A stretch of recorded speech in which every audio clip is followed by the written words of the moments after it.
Hello dear students, and this video explains how to enter your admission, CPZ admissions for the PG.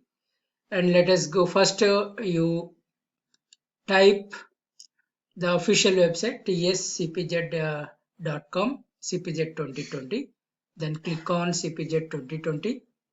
After that you will get CPZ 2020 admissions, then click on CPZ admissions 2020. Then after clicking this, you will get this page, and then you will get this page, this dialog box. Then you enter your hall ticket number. I took my student's hall ticket number. This is going to be his hall ticket number and some rank, and I will give you his rank. Just he qualified, and then write your date of birth, and this is going to be his date of birth. This is going to be date of birth. After entering these credentials, then click on login. After clicking on login, you will get the instructions and read thoroughly these instructions. Eligibility to the online counseling based on the document uploaded.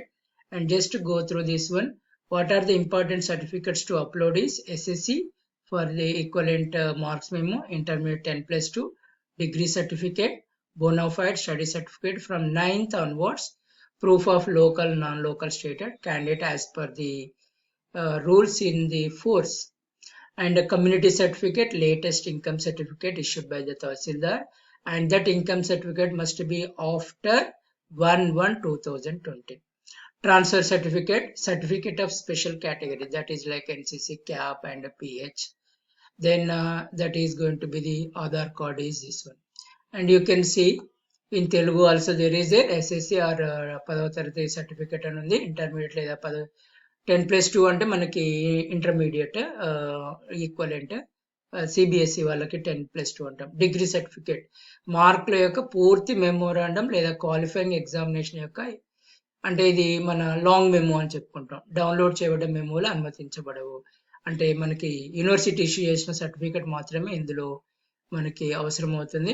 అవసరమైన శాతం మార్కులతో ఉత్తీర్ణ సాధించినట్టు ధృవీకరించాలి. 9వ తరగతి నుండి bonafide certificate, study certificates local అభ్యర్థి, non local అభ్యర్థి కోసం ఉండాలి. కుల ధృవీకరణ పత్రం ఎస్సీ ఎస్టీ బీసీ వాళ్ళకి, మైనారిటీ వాళ్ళకి క్యాస్ట్ సర్టిఫికేట్. తర్వాత ఇన్కమ్ సర్టిఫికేట్, ఫీజు రియంబర్స్మెంట్ కోసం మనం కావాలనుకున్నప్పుడు 1/1/2020 తర్వాత ఇవ్వబడిన ఇన్కమ్ సర్టిఫికేట్ ఉండాలి. ఒకవేళ మనకి ఏమైనా స్పెషల్ రిజర్వేషన్స్ అంటే ఎన్సీసీ కానీ, క్యాప్ కానీ, అంటే స్పోర్ట్స్ అథారిటీ కానీ, పిహెచ్ కోటాలో కనుక సీట్లు కనుక మనం ఎలిజిబిలిటీ ఉంటే దానికి సంబంధించిన సర్టిఫికేట్ పెట్టాలి. చివరిగా అధ్యయనం చేసిన బదిలీ సర్టిఫికేట్, మనకు టీసీ, మనం ఏ కాలేజ్ నుంచి ఉన్నామో ఆ టీసీ, తర్వాత ఆధార్ కార్డు చేయాలి. తర్వాత క్లిక్ ఆన్ ఐ యాక్సెప్ట్ అనే దగ్గర క్లిక్ చేయండి. మీకు ఏమొస్తాయంటే సర్టిఫికేట్ ఇమేజ్ ఎలా అప్లోడ్ చేయాలనేది, ఇలా పూర్తిగా ఇలా సబ్మిట్ చేయాలి. వ్యాలిడ్ ఇమేజ్ ఇది. ఇలాంటి ఇమేజెస్ మీరు ఆల్రెడీ రెడీగా పెట్టుకోండి. ప్రతి సర్టిఫికేట్ని ఇలా పూర్తిగా కంప్లీట్గా మీరు స్కాన్ చేసి పెట్టుకుంటే దాన్ని అప్లోడ్ చేయడం ఈజీ. ఇలా సగం కానీ, చిన్నగా కానీ, లేకపోతే 2-3 సర్టిఫికేట్లు పక్క పక్కన కానీ ఇలా పెట్టినట్టయితే అది మనకి అదేంటి అది యాక్సెప్ట్ చేయదు. కంపల్సరీ ఈ సర్టిఫికేట్ని మీరు ఇలా మాత్రమే చేయండి. దెన్ తర్వాత ఏంటి అంటే మీరు కంటిన్యూ అని కొట్టేది ఉంటే ఇక మీకు సంబంధించిన డీటెయిల్స్ ఈ విధంగా వస్తాయి. మీరు దేనికి ఎలిజిబిలిటీ ఉంది, మీరు ఏంటిది అనేది మీ మొబైల్ నెంబర్తో సహా వస్తుంది. And you have to create a password create చేసుకోండి. ఆ పాస్వర్డ్ని మళ్ళీ కన్ఫర్మ్ చేసుకోండి. ఆ తర్వాత సబ్మిట్ని క్లిక్ చేయండి. సబ్మిట్ క్లిక్ చేస్తే ఇవన్నీ అడుగుతుంది కాబట్టి నేను ఇవన్నీ అబ్బాయివి నేను ఎంటర్ చేయలేను కాబట్టి మీరు ఇవన్నీ కన్ఫర్మ్ చేసుకొని తర్వాత సబ్మిట్ కొట్టినట్లయితే మీకు ఒక ఓటీపీ వస్తుంది. ఓటీపీ ద్వారా ఎంటర్ అయ్యి ఆ తర్వాత మీరు ఏం చేయాలంటే సర్టిఫికెట్స్ అన్ని అప్లోడ్ చేయాల్సి ఉంటుంది. Okay, don't forget. అన్ని అయిపోయిన తర్వాత లాగౌట్ అని కొట్టండి. దీంతో మనకి ప్రాసెస్ కంప్లీట్ అవుతుంది.